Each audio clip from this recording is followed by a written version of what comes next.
बिस्मिल्लाहिर्रहमानिर्रहीम। अस्सलामु अलैकुम वरहमतुल्लाहि वबरकातुहु। दुआ पर आमीन कहना, इस पर रसूलुल्लाह सल्लल्लाहु अलैहि वसल्लम ने क्या फरमाया, वो मैं अपने दोस्तों से अभी शेयर करूँगा। उससे पहले मैं अपने तमाम दोस्तों से गुजारिश करूँगा कि अगर आपने अभी तक मेरे चैनल आबिद राजा को सब्सक्राइब नहीं किया तो ज़रूर कर लें, ताकि डेली आप तक अच्छी अच्छी वीडियो पहुँच सकें।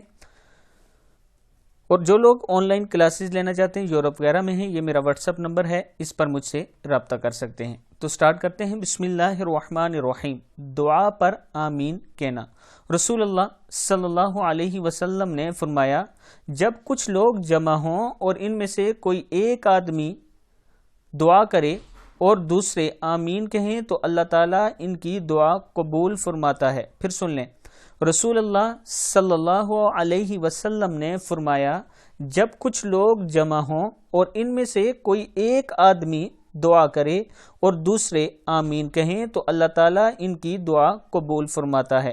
किताब का हवाला नीचे मौजूद है, आप दोस्त देख सकते हैं। इस वीडियो को आगे ज़रूर शेयर करें और ख़ुद भी इस पर ज़रूर अमल करें। अस्सलामु अलैकुम वरहमतुल्लाहि वबरकातुहू।